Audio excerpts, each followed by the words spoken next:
primeiro momento, a Paloma Dourado. Cadê ela? Tá aqui, ó, ela tá se escondendo. Vai falar um pouquinho com vocês. Para quem não sabe quem é a Paloma, ela é diretora, dramaturga e fundadora, uma das fundadoras do grupo de Teatro Estrada, que é o grupo anfitrião do seminário lá na sua sede. E também depois eu queria convidar a Nina, cadê a Nina? Para falar também um pouquinho do nome da secretaria, que é parceira nossa aqui no evento, tá bom? Boa noite, pessoal, tudo bem? Como é bom ver o rostinho conhecido aqui.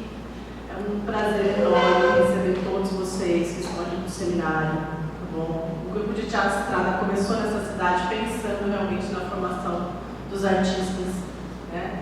Um bom caminho para a educação desses artistas na cidade também, pensando cultura e educação junto. Então, quando eu conheci a Ju, conheci o Rasa, eu falei, nossa, isso é para tudo, né? É para a vida o Rasa Box. Então, estar aqui hoje com vocês é uma realização, é uma alegria, e ainda mais agora que a gente está iniciando junto ao grupo de Teatro Estrada o nosso primeiro curso profissionalizante na cidade. Então, vocês são os profissionais que chegam na cidade dando essa novidade para todo mundo. Eu fico muito feliz. O grupo tem 28 anos agora, né? Estamos completando. E espero que a nossa galera nova continue com esse trabalho, possamos expandir e melhorar cada vez mais as artes e a cultura da cidade. Eu não tenho muito dom na palavra, mas eu quero agradecer a presença de todos, a Michele, que veio, até Indaiatuba, gente, olha que coisa linda, as meninas todas que vieram, o nosso querido Henrique, que é dramaturgo também, olha isso, que coisa boa. Então, o Reino, ele teve que ir embora porque ele tem trabalho, né? Todos que estão na produção, Indaiatuba se sente privilegiada em receber todos vocês aqui. A Nina, que foi Estrada, que é uma parceiraça, que está aí com a gente também. Só tenho a agradecer a presença de cada um de vocês, tá bom? Indaiatuba está de portas abertas, o Estrada então mais ainda. Obrigada, gente.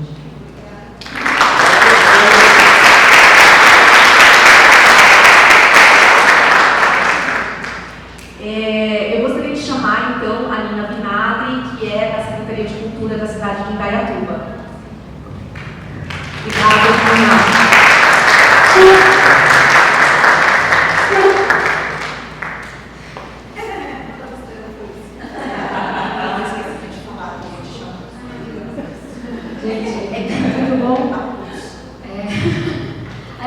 Todo ator, né, a gente tem que lidar com improviso. Gente, obrigada por vocês estarem aqui. Para nós é sempre um prazer, toda vez que a gente pode fazer uma parceria com os artistas da cidade, trazendo sempre algum curso, alguma oficina, alguma coisa que vá expandir, né, todas as possibilidades para os nossos atores, para os nossos alunos, tanto da secretaria quanto o pessoal de fora. Eu também já fui Estrada, em 2012 eu participei do Grupo Estrada. Foi uma honra para mim poder iniciar os meus trabalhos dentro da cidade, porque eu não sou daqui, dentro do Grupo Estrada, então eu tenho muito carinho e principalmente eu acredito muito no potencial maravilhoso que ele tem, porque eu acho que dentro da cidade é um dos grupos profissionais assim, de mão cheia que a gente tem na cidade. Então, a gente fazer essas parcerias com quem a gente acredita, com quem a gente olha e fala, meu, é isso que eu quero para a cidade, é sempre muito prazeroso. E a gente aqui da Secretaria de Cultura tenta de todas as maneiras prover isso para a nossa cidade, para as pessoas que vivem aqui. Então é um prazer receber todos vocês, muito obrigada. E desculpa se eu falei alguma besteira, tá, gente?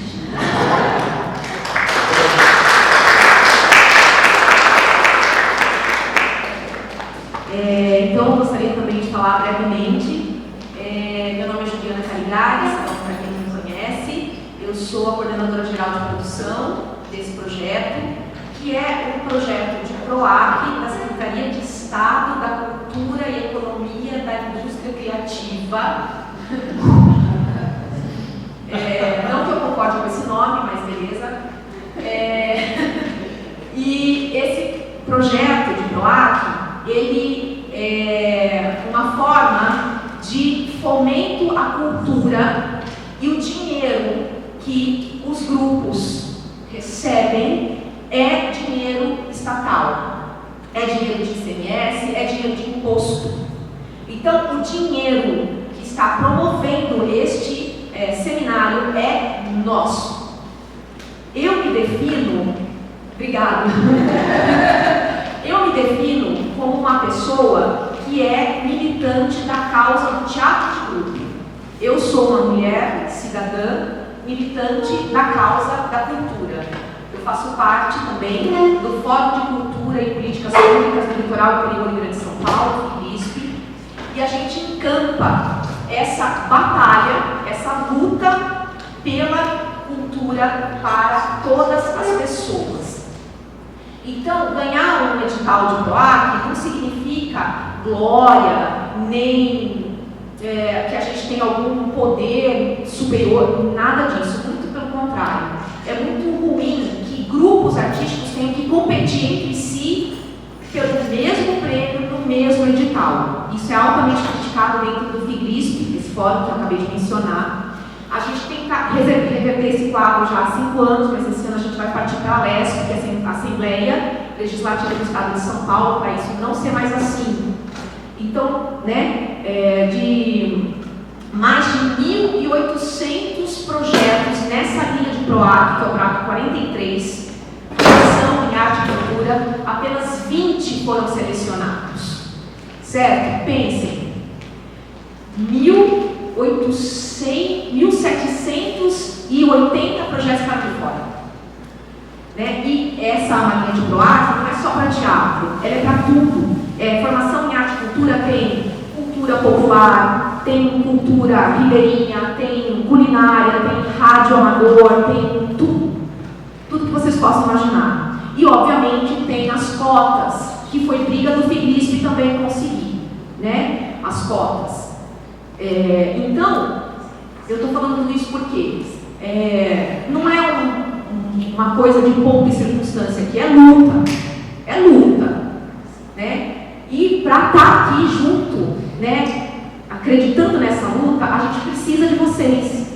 É por isso que todas as atividades são gratuitas. É por isso que a gente está pagando um cachê para os profissionais que vêm aqui doar o seu trabalho. É por isso que a gente está com a parceria com a Prefeitura, o Poder Público, com o Grupo de Teatro Estrada. Eu sou da companhia Trilhas da Arte, Pesquisa Cênica de Campinas. A gente está completando este ano, 2024, 33 anos de atividade ininterrupta de cultura, teatro e arte no estado de São Paulo. A gente começa na cidade de Americana, que é aqui vizinha, em 1991. Eu sou uma das fundadoras também. Esse projeto foi escrito por mim, mas com uma ideia da Paloma. Como eu falei hoje à tarde mais cedo, ela teve a ideia de fazer o Centro de Pesquisa Internacional Casa Boxes. A gente conversou, a gente trouxe a Michelle, trouxe todo mundo que está aqui, trouxe as professoras e os professores artistas, para trazer esse sonho para a materialidade. A primeira pedra fundamental desse sonho é esse seminário.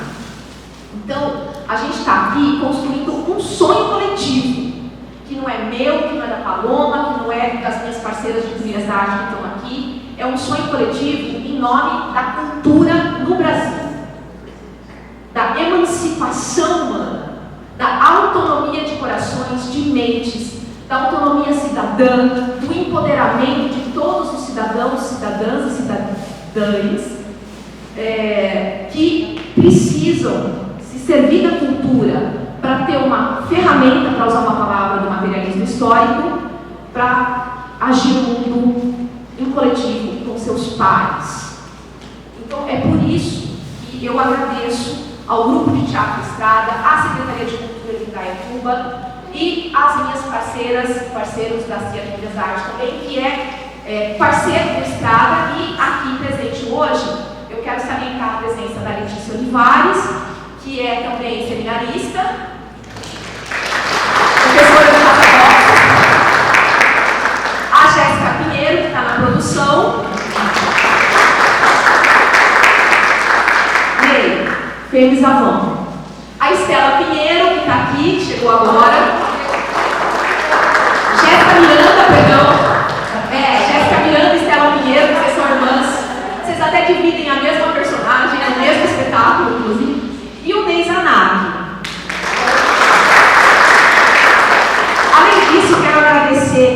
ao Kleber Patrício, que é o nosso assessor de imprensa,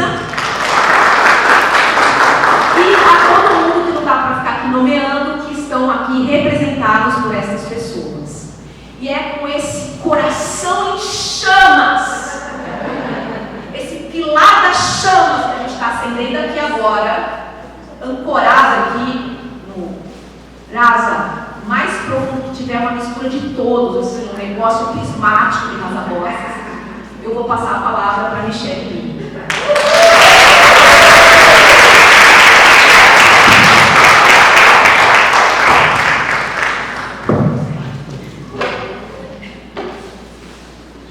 Boa noite. Boa noite. Estou muito feliz de estar aqui com vocês. Estamos aqui em Indaiatuba para unir pessoas de vários cantos do Brasil. Acho que eu que sou a parte do internacional, né? Exatamente. Ela sozinha é internacional pelo mundo todo. Nossa, que pressão.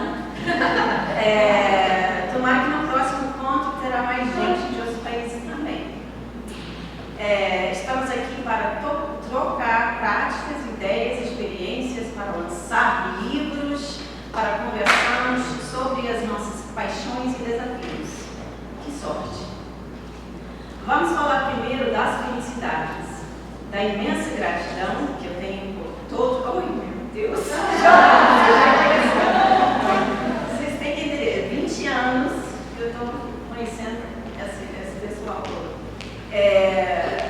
Da imensa gratidão que eu tenho por todos os laços profissionais e afetivos representados aqui, que acabaram tecendo muitas comunidades ao longo desses 20 anos, formando e reformando e reforçando uma rede de alunos, praticantes, facilitadores e teóricos.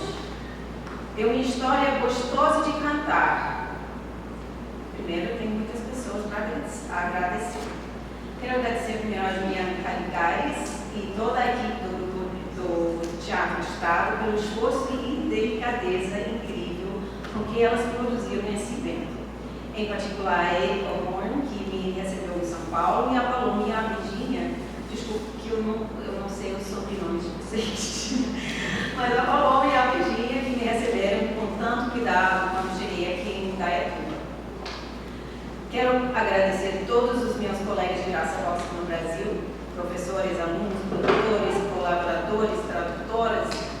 O meu entendimento de Iraçabox e a minha maneira de ministrar oficinas foi se formando aqui no Brasil paralelamente com as minhas vivências nos Estados Unidos e em outros lugares. A oportunidade de trabalhar com vocês desde 2003, uns 4 anos depois que comecei a minha própria jornada enquanto facilitadora deste trabalho, enriqueceu tanto a minha vida pessoal quanto a minha vida artística e pedagógica de uma maneira incomensurável. Vou falar mais sobre vocês, brasileiros, daqui a pouco.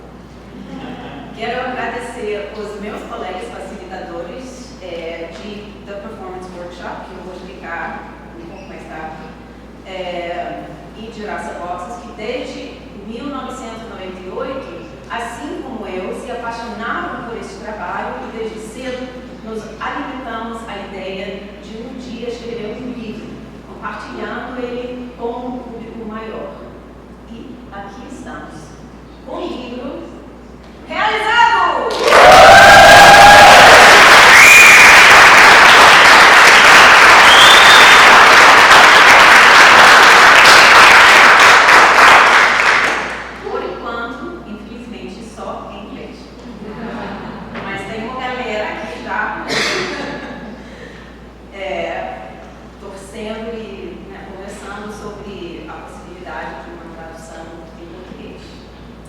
E por último, quero agradecer ao Richard Sheckman, não só pela teoria e pedagogia que tanto formou a minha maneira de pensar e de criar, mas também pela generosidade com que ele abriu portas e possibilidades para nós.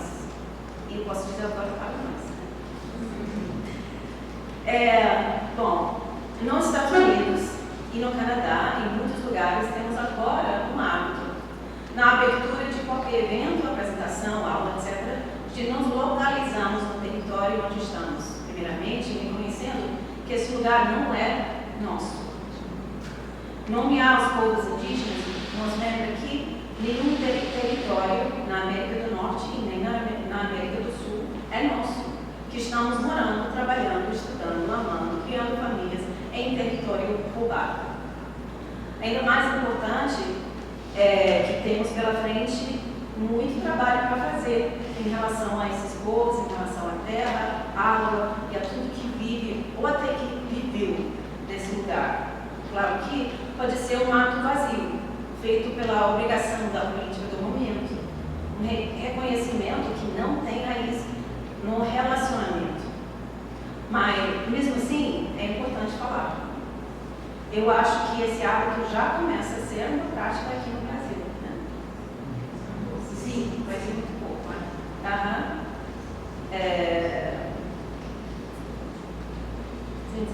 Desculpa. Sim, em alguns lugares, algumas instituições. Né? Eu não estudei bem a situação aqui em Indaiatuba, mas fiquei curiosa. E me informei que Indaiatuba é da língua tupi-guarani. E, assim, aí eu parei. Porque é muito complexo, né, a situação. Mas se tem alguém aqui que pode falar um pouco sobre, algumas palavras sobre os povos indígenas daqui, eu adoraria ouvir. Tem alguém? Fala.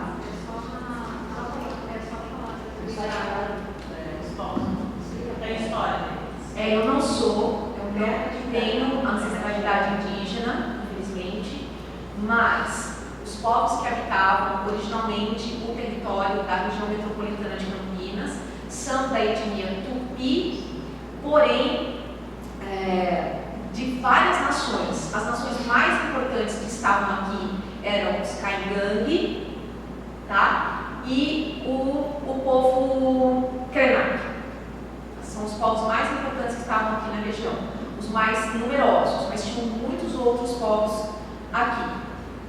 Aqui no estado de São Paulo imperou bastante a plantação de café, então no começo, né, quando se estabeleceram as capitanias hereditárias e houve a exploração da terra para a plantação de café, os indígenas eram escravizados para fazer esse trabalho nas lavouras. Eles foram substituídos por mão de obra africana e, enfim, passaram por um grande processo de genocídio.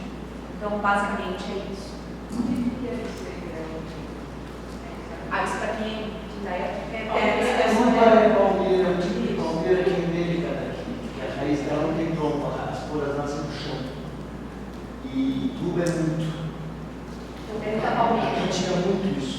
É uma palmeira desgraçada que você tenta replantar, não pega. Ela é tinhosa. Por isso que é matriz não tanto. Deixa eu fazer uma observação.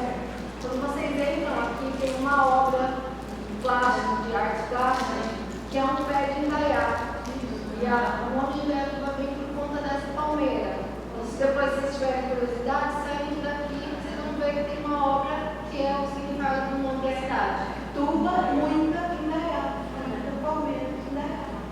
Indaiá, tuba.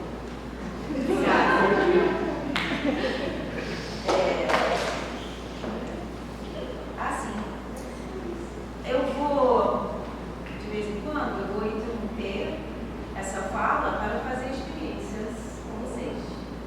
Vão ser principalmente experiências somáticas, quer dizer que você está prestando atenção ao seu interior, à sua experiência corporal interior e subjetiva. Se todo mundo pode levantar.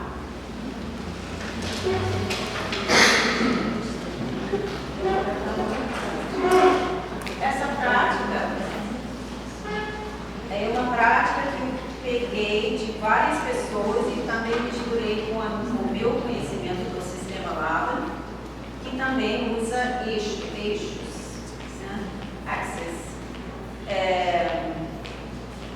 Então é uma mistura de várias coisas. Por favor, se vocês se sentem confortável fazendo isso, fechem os olhos. E vamos primeiramente nos centrando, enraizando no eixo vertical, que vai do céu, atravessa seu corpo, né, mais ou menos na linha da coluna, e vai para o chão. Vamos sentir a força da gravidade e também uma força que vai fazendo o oposto, que vai convidando uma leveza para si, né? Um movimento para cima, na direção do céu. Podemos associar esse eixo com a terra de baixo, que nos apoia, que nos, né, dá vida, e em cima, do outro lado, talvez uma coisa mais espiritual, menos corporal. Ou talvez alguém me falou que frequentemente os ancestrais ficam nesse lugar do céu. Uma coisa menos material, mais ar. Esse lugar do eixo vertical é como um ser humano se organiza. E é um lugar onde você pode organizar prioridades, onde você pode entender a sua intenção antes de agir. É um lugar onde você pode sentir seu eu. E muitas outras coisas que podem ser associadas. Então, desse eixo vertical, vamos para o eixo horizontal. E aqui vocês podem expandir um pouco o corpo, levantar o braço, para sentir assim que tem um eixo de esquerda para a direita, de um lado um pouco para o outro, e que também, se a gente imagina uma continuação dessa linha reta, que também pode virar a ser um círculo que eu imagino como a nossa vida social. Pode ser um círculo de família, um círculo de trabalho, um círculo de comunidade de igreja, qualquer círculo de pessoas em que você participa, em que você tem apoio do outro e em que você apoia o outro. E é interessante pensar quem está dentro dos seus círculos e quem não está.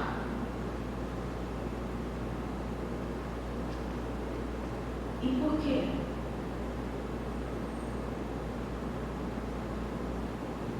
Finalmente, vamos deixar o horizontal para chegar no sagital, que é o frente-trás, né, o eixo frente-trás.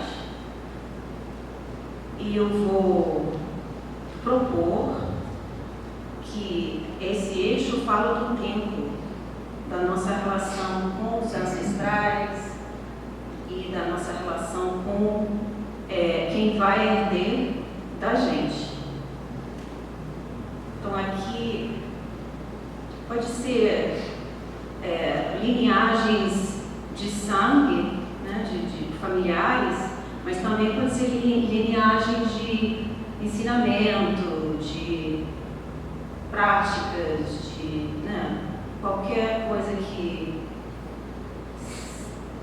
te sustentou, te deu a capacidade de ir para frente com o seu trabalho, com sua vida pessoal.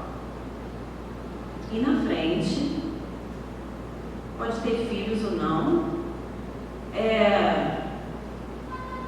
depois que passou pelo seu corpo, pela sua imaginação, pelas suas mãos, para onde vai essa energia, esse conhecimento, quem vai receber para depois repassar?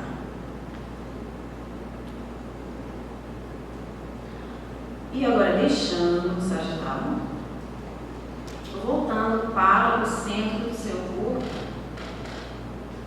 e aqui vamos todo mundo sentir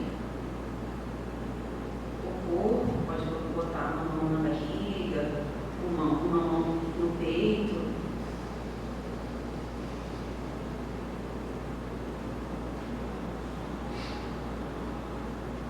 Vamos sentindo qual é o seu desejo, qual é a sua necessidade.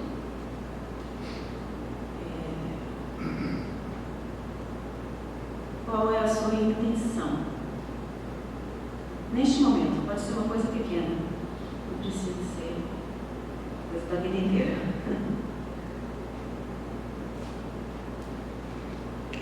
E agora, eu deixo vocês de mastigar um pouquinho essa informação e achar uma maneira de integrar, se puder, em movimento, ou com a respiração, ou com a imaginação nas imagens, né? Uma integração desses 3 eixos, que é no ponto de encontro deles, onde tem a nossa potencialidade inteira.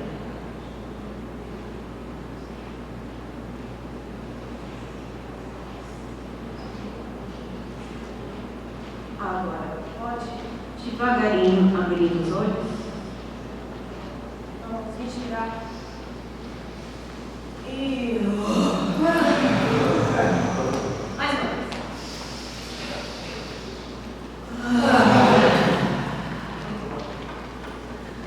Obrigada.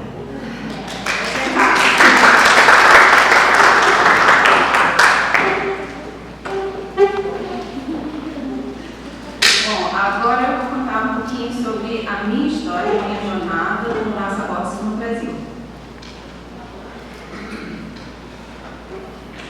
Em 2002, 21 e poucos anos atrás, eu vim para o Brasil pela primeira vez só para assistir, nem para apresentar no Congresso lá da Regina Miranda no MAN, no Rio de Janeiro. Eu vim não só pelo interesse que tinha no material do congresso, mas porque senti um cheiro de algo muito interessante no jeito de alguns colegas brasileiros que estavam no mestrado e doutorado de Performance Studies na IMAIU.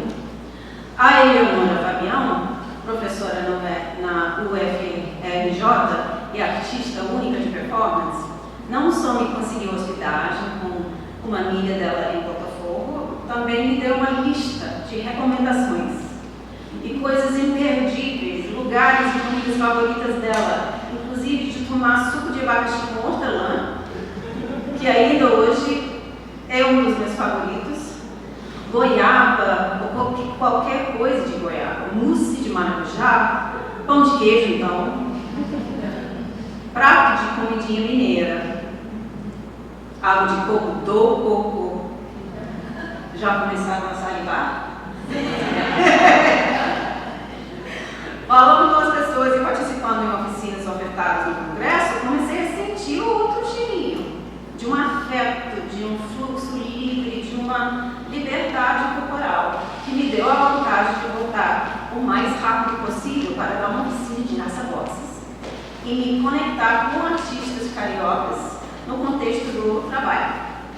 Numa oficina de 5 dias no Centro Lava, na Rua Alice do Rio de Janeiro, pelo convite da Regina Miranda, teve a Adriana Bonfatti, grávida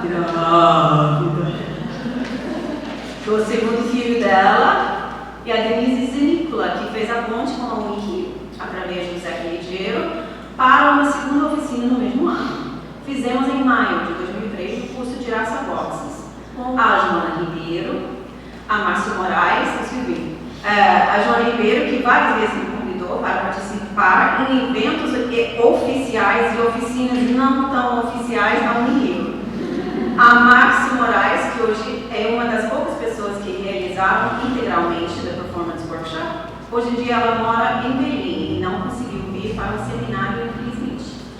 Mas ela deu aula de Jurassic Box na escola de dança angeliana, na pós em preparação corporal, onde teve a Fernanda Guimarães, que foi com a gente, junto com a Ana Ascar, para a Polônia, para participar de uma troca internacional de escolas de teatro, de treinamento do ator. E também contribuiu com um artigo para o nosso livro sobre o trabalho dela com atores de telenovela brasileira. Infelizmente, a Fernanda não pode estar aqui conosco. Em 2003, tinha também a Nara Geiserman, e logo depois entrou a Adriana Maia, que estão presentes e vão compartilhar com vocês suas práticas. Em 2010, Marisa Naspolini me convidou para participar. Esqueci uma coisa importante aqui. Em 2010, começou uma nova etapa, através de uma confusão de gênero.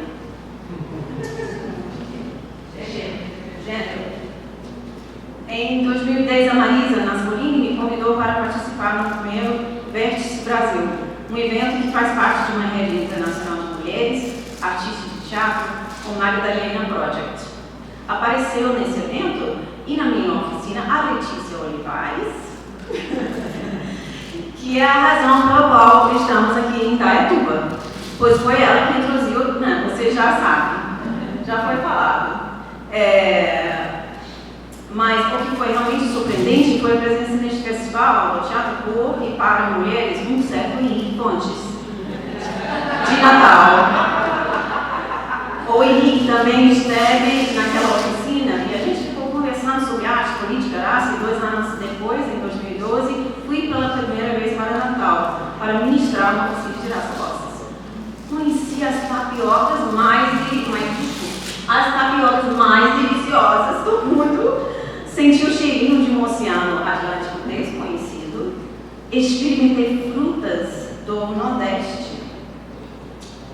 Em 2012, houve uma oficina de raça boxes, em que fizemos experiências com os elementos da natureza na praia, eu integrando coisas da prática somática de Body Mind Centering. E em 2014, voltei para ficar 2 meses em Natal para montar com o Henrique o espetáculo Lamatão, um texto de Clotilde Tavares, espetáculo de rua, que foi apresentado em 4 lugares diferentes da cidade. Começamos o processo artístico com 2 semanas de raça boxes e com exercícios de TPW. Os atores construíram personagens enraizados em raças específicas e, com a ajuda da Adelma Nineia, para o jogo de triangulação e outras técnicas de palhaçaria, conseguimos um espetáculo com um alto nível de produção, com um grupo de atores muito diverso em nível de experiência. Entre 2008 e 2019, voltei várias vezes para o Rio, conhecendo novas pessoas e novos lugares, inclusive no Teatro Amok, que foi uma produção do Reina Tenente, que deu uma oficina maravilhosa hoje de raça boxes com teatro musical. E que apresentou um pouco do seu trabalho assim. Eu até dei oficinas na sala de dança no condomínio de um amigo de uma amiga na Barra. Durante esse tempo também publicamos vários artigos e uma entrevista. E desde o início, muita gente no Brasil escreveu dissertação de mestrado e tese de doutorado sobre raça boxes, incluindo algumas pessoas já mencionadas.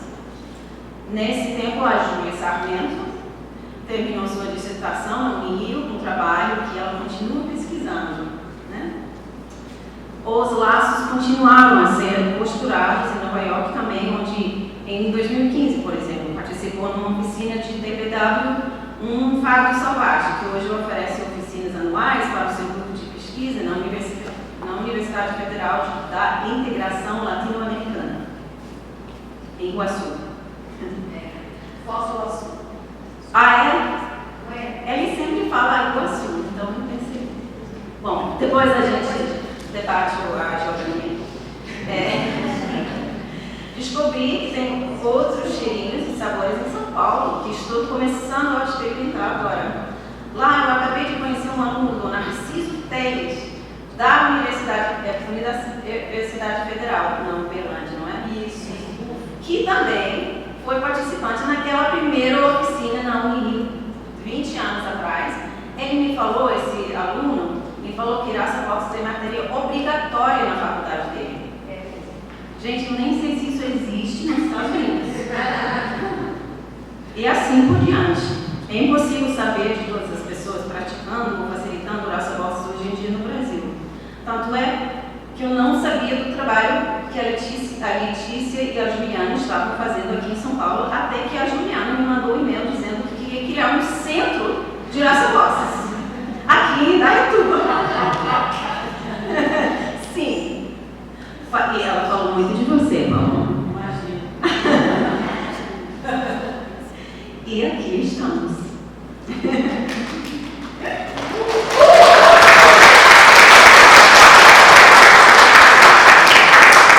Agora tem um docinho por aí?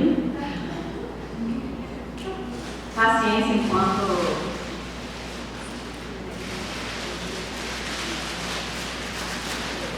Esse doce me falaram que esse doce é muito bem conhecido no Brasil. Sim. Mas, infelizmente, se tem alguma alergia ou dificuldade com lactose, tem leite, né? Não é pra... Não toma ainda. Nada. Segura.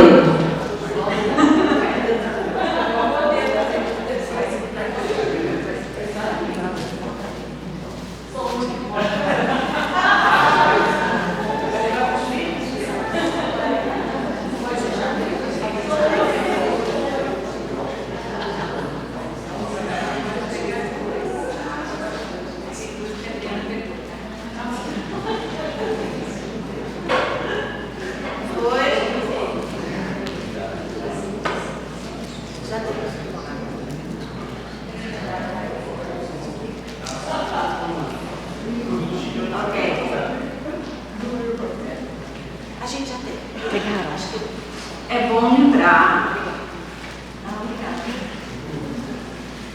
É bom lembrar ou saber, não sabe, que antes de adquirir esse significado emocional teatral, raça significa suco, sabor, essência, que é uma coisa para ser saboreada. Não é? A raça não é a emoção, é o sabor da emoção. E comida, pelo sistema de Ayurveda, comida é medicina, né? Trata de coisas psicológicas, emocionais e também de coisas físicas. Mas também temos muito a questão cultural com comida, né? As coisas que você sente falta quando você está em outro lugar. Pão de queijo, por exemplo.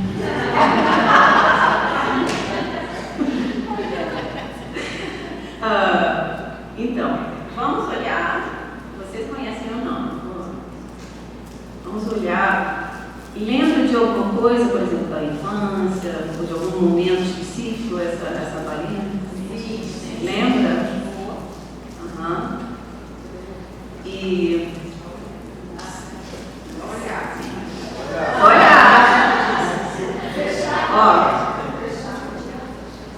Isso eu estou querendo que vocês salivem. Agora, vamos pensar, essa balinha tem sabor de quê? Chocolate, é doce, amargo, é só doce, é doce puro.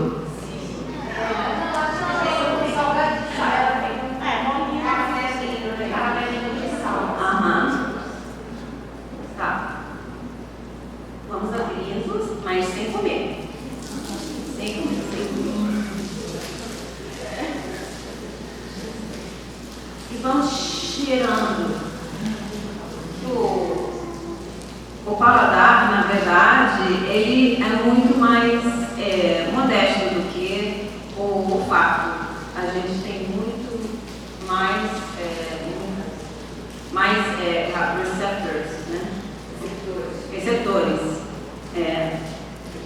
Então, na verdade, o cheiro da comida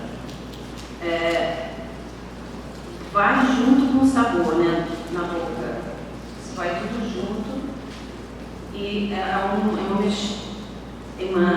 uma mistura complexa. Então, já cheirar? Agora, muito ó. Em integridade dessa oficina que eu vou falar aqui, daqui a pouco, a gente tem exercícios em que andamos em slow motion. Mas é um slow motion assim, que você não percebe que a pessoa está em movimento. É muito devagar. Então, não precisa ser tão devagar assim, mas muito devagar para realmente sentir e saborear as texturas, os sabores, as raças dessa bainha, vai. E agora observando como derrete na boca, dá vontade de morder. Deixando a raça é uma coisa que é uma mistura do suco da fruta, ou nesse caso, né, o açúcar da bainha, com a sua saliva. A raça só acontece neste momento de você encontrar com esse fluido do seu corpo. E agora, sentindo o caminho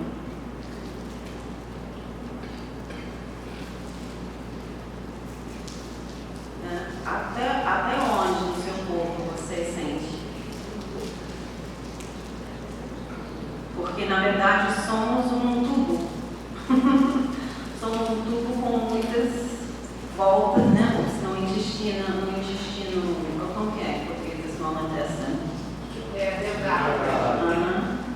Mas, tipo assim, né?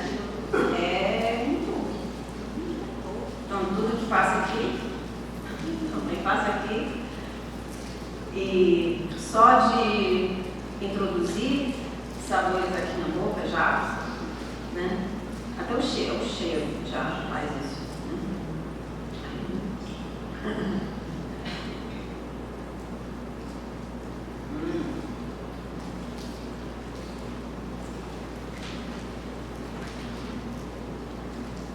Agora eu vou falar um pouco sobre o livro. Pode ficar à vontade com uma bainha. Quem quer mais bala,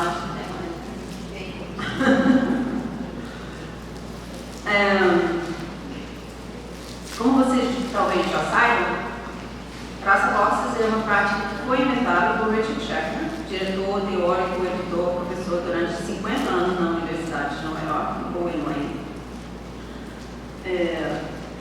na base da pesquisa dele na Índia.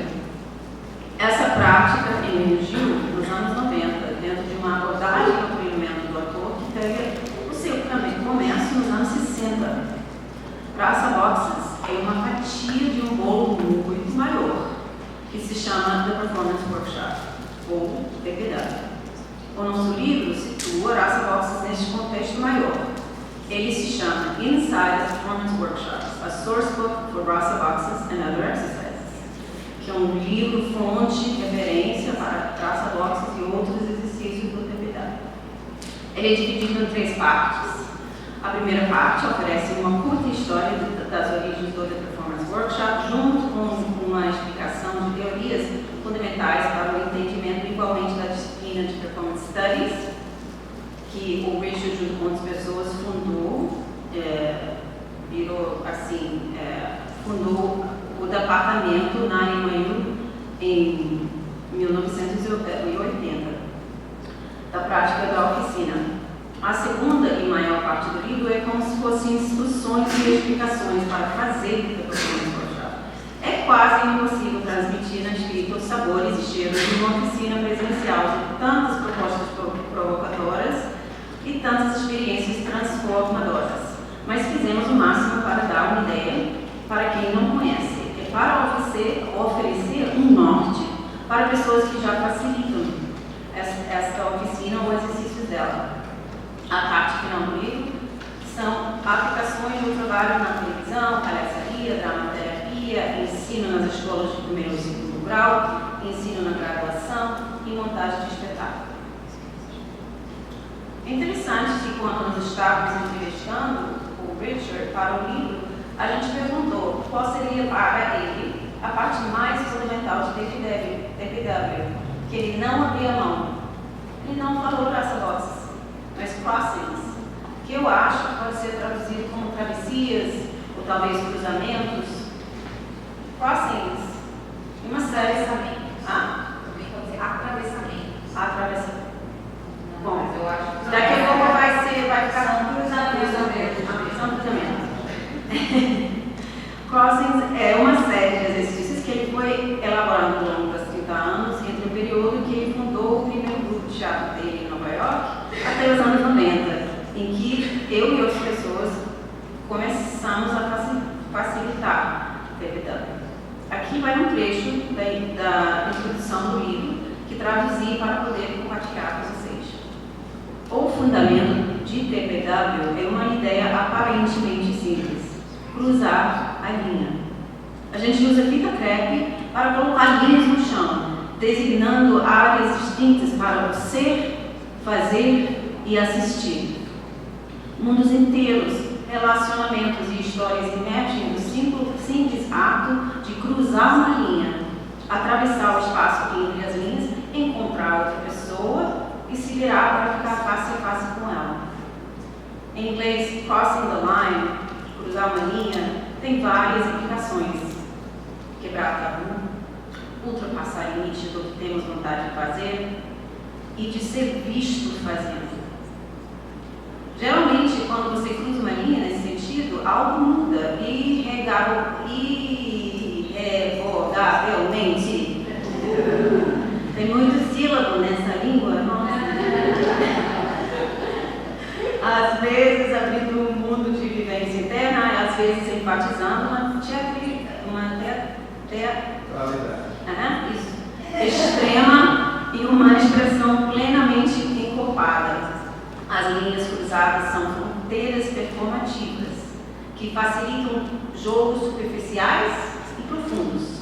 Os métodos pedagógicos de TPW habilitam professores a facilitar estes cruzamentos de maneira às vezes muito cotidiana, às vezes extraordinária, às vezes assustadora e frequentemente divertida. Este trabalho é fruto dos impulsos sociais e estéticos libertários dos anos 60 e 70, aqueles movimentos e as várias formas de enfrentamento que hoje em dia para algumas pessoas parecem ser novas, não são. Desde que nós o conhecemos, este trabalho tem abraçado e celebrado diferenças de todos os tipos. Porém, a liderança pedagógica principal tem ficado nas mãos de um pequeno grupo de 7 praticantes, de 4 americanos e outros de Alemanha, Venezuela e Brasil. A maioria deles, brancos, cis, heterossexuais e mulheres, que também é bom. A resiliência e longevidade da abordagem de TPW consiste na capacidade incrível do que ele é capaz de incluir. Mesmo assim, tem questões a serem consideradas para o futuro trabalho. 1. Quais são as nossas tendências inerentes? Não somente aqueles inerentes às nossas identidades, mas também como praticantes desse trabalho a longo prazo. Quais são as dinâmicas de poder incorporadas na própria estrutura deste trabalho, que nós e os futuros professores e facilitadores precisam examinar de perto? 2. O que as novas gerações vão trazer para o trabalho, com as suas experiências, campos de expertise, background cultural, dá para entender, né? Cultural, que podem dar novas formas a este trabalho. 3. Quais poderiam ser os benefícios e quais os limites de adaptar esse trabalho para se fazer online? Acho que alguns de vocês já descobriram muito em relação a isso, né? De outro lado, como essa coletânea de práticas profundas, encorpadas e suculentas pode satisfazer a necessidade urgente de nos interagir presencialmente em esse nosso mundo em fluxo. 4. Como os aspectos interculturais da prática, especialmente da yoga, que faz parte da preparação corporal e do aquecimento diário do grupo, e de raça boxes, podem continuar a ser uma fonte de diálogos e a construção de novas relações. Agora, um pequeno exercício. Eu quero que todo mundo tenha uma conversa com alguém que você não conhece. E essa conversa pode incluir alguns dados, né? 2 ou 3 dados no máximo, cotidianos, assim, né? Que a gente é acostumado a trocar, nome, né? De onde você é, você faz, essas coisas. E um desejo. Vocês vão trocar um desejo. E vocês vão se observar também escolhendo qual desejo, porque, né? Temos inúmeros desejos. Então, qual vai ser o desejo que você vai compartilhar com essa pessoa?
Agora eu vou começar a viajar um pouquinho, tá? Quero falar um pouco sobre o contexto do nosso mundo de hoje, esse trabalho nesse contexto. Esse trabalho precisa ser situado também no contexto cultural, social e ambiental e político. Tem uma citação do John Hammond Johnson, teórico e praticante de métodos somáticos, do livro Bone, Breath and Gesture, que seria osso, respiração e gesto, eu acho. Ele fala que o século XX testemunhou uma brutalidade incompreensível contra a carne humana.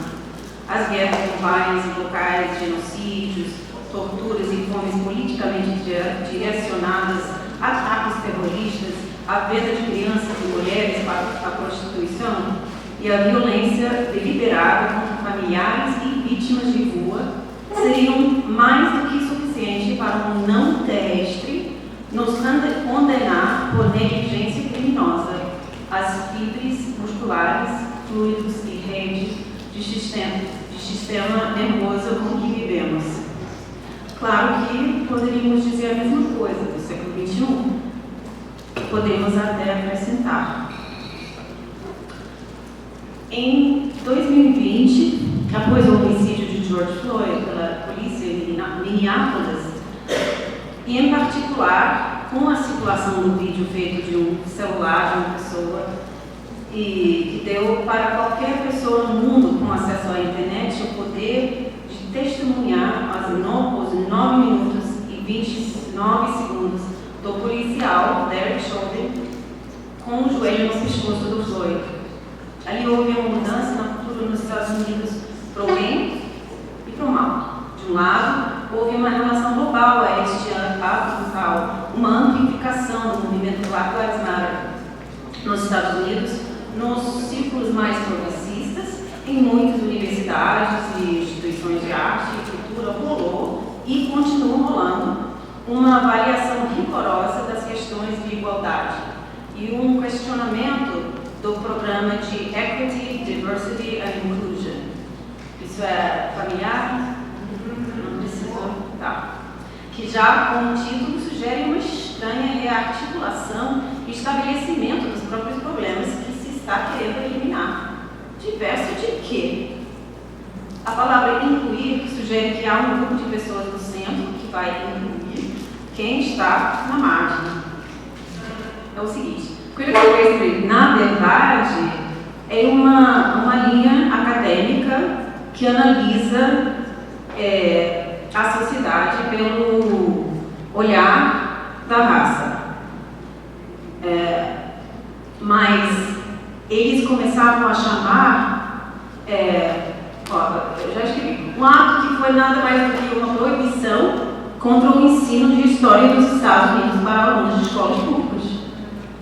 A razão que sempre é dada é que focar na parte racista da nossa história só vai deixar os jovens brancos com uma sensação de culpa e sofrimento emocional por atos pelos quais eles não são responsáveis, sem a percepção de que não é nem os atos individuais que temos que encarar, mas sim o sistema social, cultural e político que foi construído ao longo dos 400 anos dessa história, em que todos nós participamos, em que os brancos, como eu, ainda são privilegiados.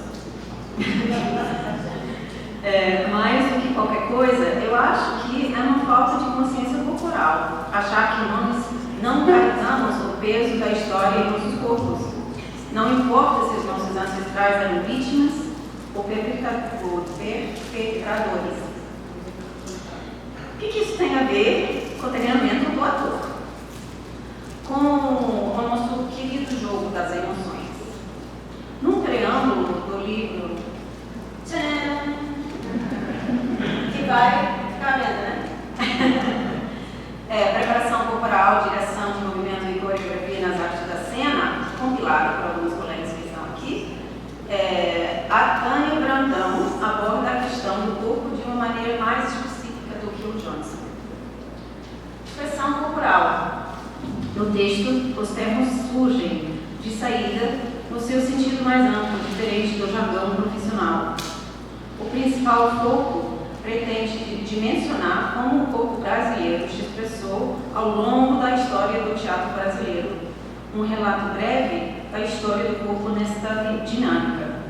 Desenvolvê-lo implica em situar os caminhos sociais da expressão corporal, não apenas olhar o palco, mas, sobretudo, olhar ao redor. Esquematizar a trama existente entre o corpo social brasileiro e o corpo teatral. Corpo de exclusão, corpo reprimido, corpo palavra, corpo transgressão, corpo moderno, intensidade corporal. Estes conceitos foram pensados para permitir a realização deste percurso, da colônia aos nossos dias. Afinal, saber de outro corpo é saber de limites, prisões, ataduras e amordaçamentos. Instrumentos que, mesmo superados, deixam cicatrizes na carne e na alma. Exige, portanto, um conhecimento profundo. Assim, o corpo, condenado ao longo da história a ser o corpo do outro, se torna corpo de si. Os Estados Unidos ou o Brasil têm histórias em comum e também se diferenciam em muitos aspectos, que também se experienciam no corpo, na pele, cheiros e sabores. Como o dramaturgo e teórico de Nigéria, Ngugi wa Thiong'o, falou, e aqui ele foi contradizendo as palavras do Peter Brook, de que existe um espaço vazio, né? Que sala de aula, sala de ensaio, teatro, etc., são espaços vazios em que podemos colocar todos os nossos desejos e sonhos. O Ngugi falou que não existe espaço vazio. Sempre tem camadas de história que frequentemente falam de um jogo de poder. Eu diria que, da mesma forma, não existe corpo neutro. E se o corpo que está escravizado não é um corpo de si, também não é um corpo que faz do outro escravo. Todos nós estamos possuídos por uma história que não vivemos, além das histórias que estamos vivendo. Agora eu vou fazer com vocês uma coisa que eu comecei a fazer recentemente, que é aquecimento rássico do público. Podem ficar de pé.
Isso eu comecei a fazer, pode sentar, obrigada. Muito bom.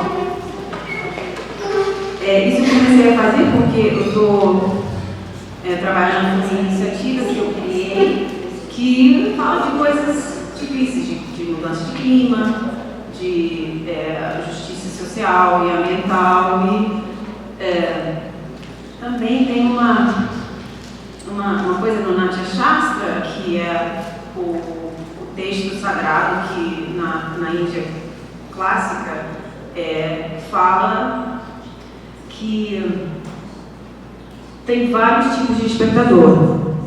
Tem espectador que não sabe de nada, que pode se divertir na performance, no espetáculo. Tem pessoas com algum conhecimento que podem usufruir mais ainda, e tem pessoas com alto conhecimento que são, depois eu vou deixar de falar o nome disso até o final. Mas enfim, eu acho que essa coisa de ficar sentado, né, olhando uma coisa que é muito dramática, cheia de emoção, né, é bom equilibrar um pouco, né, entre o palco e o público. Bom, e também, agora eu vou continuar com a mesma história. Agora, voltamos ao momento em maio de 2020. Sentindo a participação, conversa online, nas mídias sociais totalmente impotente e inútil, um desperdício de energia e emoção, eu parei de usá-las durante 18 meses, focando na conversa nos meus ciclos de trabalho, procurando maneiras de investigar a minha própria participação nessa minha cultura de supremacia branca. Já fazia parte das minhas investigações acadêmicas e artísticas, mas não tinha chegado a ser uma prática somática. Encontrei o trabalho do Wes Manningham, terapeuta e autor do livro My Grandmother's Hands, As Mãos da Minha Avó, que desenvolveu e continua elaborando com esse livro, com uma equipe de facilitadores e um grupo internacional de participantes, o que ele se chama Somatic Abolitionism, abolicionismo somático. Ou seja, uma maneira de trabalhar o racismo do sistema no contexto comunal e corporal. Tem encontros mensais do grupo maior e uma agenda de encontros com seu triad, um grupo pequeno de 3 pessoas, semanalmente ou de 2 em 2 semanas, por aí. O objetivo desse trabalho nos grupos de corpos brancos, porque como outros que trabalham a questão e a carga de raça neste momento, fazemos este trabalho em grupos de afiliação de brancos, negros, etc., para não retraumatizar quem já sofre os danos de racismo. O objetivo é de gerar uma nova cultura. Uma cultura, já estamos voltando à fala da Juliana, né, no início. Uma cultura emergente que se forma na base dos momentos honestos, compartilhados na intimidade.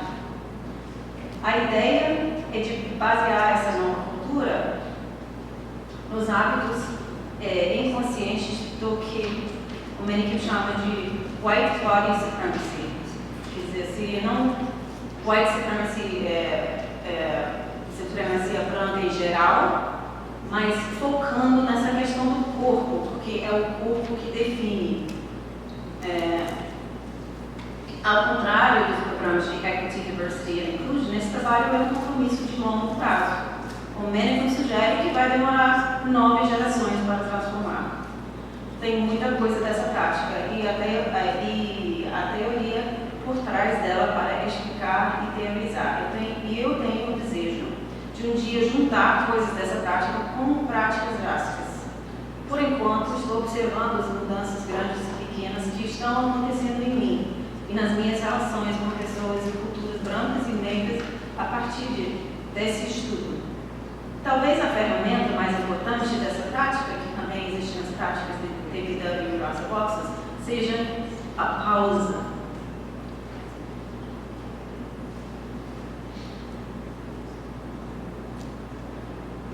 Um momento de silêncio em que dá para perceber as vibrações sutis, os movimentos minúsculos, as emoções travadas, reprimidas. Eu vou fazer uma ligação agora com a Shanta.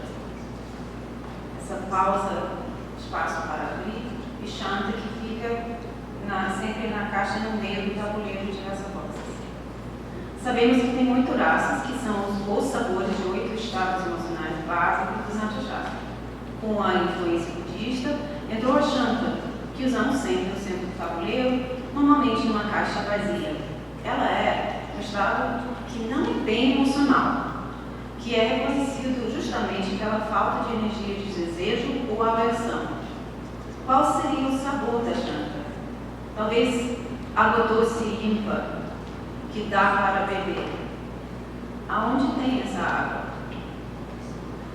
No livro eu falo um pouco sobre a minha relação com a Shanta enquanto lugar para a prática de testemunhar. Aqui vai ser um trecho desse texto sobre a Shanta. Nas oficinas do Richard dos anos 90, a Shanta foi frequentemente descrita como luz branca, que pode ser resultado de equilibrar perfeitamente todas as outras cores drásticas, ou então como uma espécie de vazio, mas também possivelmente como um bálsamo ou iluminação de qualquer forma. De qualquer forma, ficou claro que a Shanta era um estado mais alto, diferente das outras raças. Nós não estávamos permitidos a entrar nele com frequência, porque quem entre nós é iluminado. É uma observação válida. Mas quanto mais eu trabalhava com a Shanta Rasa Box ficou cada vez mais como um convite essencial, um lugar fundamental de praticar. Em muitas maneiras, a Shanta virou o centro da minha pedagogia de TPW e Rasa Boxes.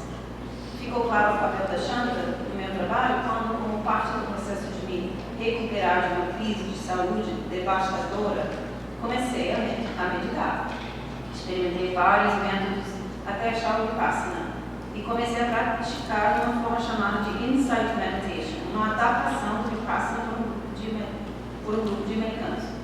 O foco inicial dele é a respiração, para enraizar a mente nas sensações corporais.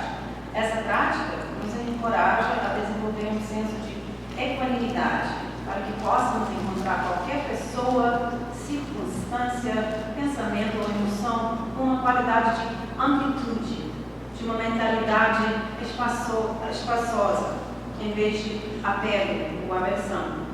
Enquanto facilitando Rasa Boxes, eu apresento o Shanta Rasa Box como um lugar para treinar essa habilidade, comumente chamada de mindfulness, e para praticar o papel do testemunha. A minha versão de Shanta dentro de show de Jurassic Box, não é de fechar o olho e ficar, que às vezes também e ficar parado, que às vezes também é necessário.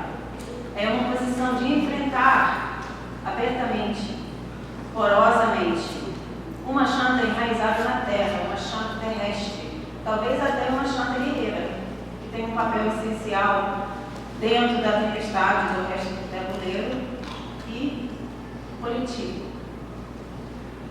Eu diria que estamos todos nós desregularizados, por não ter digerido, nem processado, nem passado mesmo por nenhum período significante de luto coletivo em relação a uma pandemia mundial que mudou tudo, por causa das mudanças rápidas de temperaturas, ameaças e acontecimentos de desastre, água, fogo, seca, a escassez da produção de comidas, desmatamento na floresta amazônica. Até se a sua mente e seu cérebro não está entendendo isso, o seu corpo está. Porque nós somos terra, nós somos o cosmos. Uma das influências do Richard na teorização de raça no contexto ocidental foi a pesquisa do Michael Gershon, neurogastroenterologista e autor do The Second Brain, o segundo cérebro, que se trata do cérebro do ventre, eu não sei, gut, entranhas. Das entranhas, o sistema nervoso entérico. Ao meu ver, esse cérebro está acordando e fazendo muita bagunça, porque ele sabe, sem ser processado pelo cérebro do sistema nervoso central, que lida com as questões da sobrevivência da gente. Ele sabe que nós estamos em crise, que estamos numa crise que não é delimitada por fronteiras nacionais, divisões políticas, etc. Mas, se o Richard tem razão, se Raça Box pode ser uma maneira de conscientizar as mensagens que recebemos desse cérebro e de até treiná-lo, quem sabe? Naturalmente, não queremos pensar sobre todas as crises e talvez não seja o pensar que vai nos guiar às soluções. Tudo bem? Tem mais uma página e pouco. Vocês aguentam? Por favor. Não, muita fala. Ok. Um movimento, agora realmente estou viajando, tá? Um movimento para a igualdade, um movimento para o restabelecimento de um equilíbrio entre a Terra e os seres que moram nela e o ser humano, um movimento não só de honrar a vida e os direitos do povo indígenas, mas também de virar indígena, seguindo a botânica Robin Wall Kimmerer, autora de Braiding Sweetgrass, que eu não sei traduzir, em relação aos territórios que habitamos, e é necessariamente um movimento anticapitalista. Obrigada, Henrique, para ter usado essa palavra ontem comigo. E nesse sentido que eu acho que o estudo de raça boxa, junto com o estudo de raça no contexto verde, tem muito para oferecer neste momento. Precisamos de práticas que não obedecem às regras do capital, que seguem o afeto, o relacionamento, os ritmos naturais dos corpos e da natureza. Estamos precisando mais do que nunca ritual, jogo, e de exercitar e liberar os fluxos de energia que vão nos sustentar no processo de adaptação que o mundo está exigindo de nós. Também precisamos de disciplina. Como fala a autora de science fiction, Octavia Butler, God is change. O Deus é a mudança. Shape change. Molda a mudança. Hoje em dia, eu estou usando práticas e princípios de raça boxes de raça cada vez mais com não atores, com crianças em escolas públicas, inventando maneiras de atá-los para um trabalho mais sutil, com pessoas que atendam em sessões individuais de educação e terapia pelo movimento somático. E, como fizemos alguns minutos atrás, com o público nos eventos. Vital Matters, que é essa iniciativa que eu mencionei, integra parcerias e colaboração com artistas, pessoas e organizações que trabalham com a justiça social e ambiental na base de práticas somáticas. Para enfrentar os desafios de hoje, precisamos de todos nós, para podermos nos adaptarmos às mudanças que não vão parar, ao mesmo tempo que revisitamos o nosso passado coletivo. Então temos que romper o círculo fechado, falar, se relacionar com quem você não concorda, com quem eu não concordo, porque estou falando, né? Mas muito difícil hoje em dia, né? Sobre valores que temos em comum: a saúde, a paz, água para beber, ar para respirar. Graça dentro e fora do tabuleiro, misturado com outras práticas, pode alimentar o processo de criação de trabalhos artísticos, políticos, sociais. Pode ser uma força para esta transformação. Graça para a vitalidade, para o sistema imunológico. A saúde da gente faz parte da nossa capacidade de reagir e agir socialmente e politicamente. Se não ficamos com mais nada da experiência de sobreviver a essa pandemia, espero que possamos lembrar e nunca esquecer disso. Aposto que Praça Boxes e outros exercícios do TPW podem fazer parte de uma descolonização. Junto comigo. Descolonização da mente do corpo. A conexão com a Ayurveda e a experiência de vivenciar as raças na natureza permite uma identificação e colaboração com a terra e com os elementos e seres que nos sustentam e que nós temos que se sustentar. E também recebemos a medicina que precisamos do próprio paciente. Isso deu para entender? Tá. Para terminar, no Natya Shastra, o Bharat Muni diz que o Natya, a prática de performance, não tem limite, porque raça não tem limite.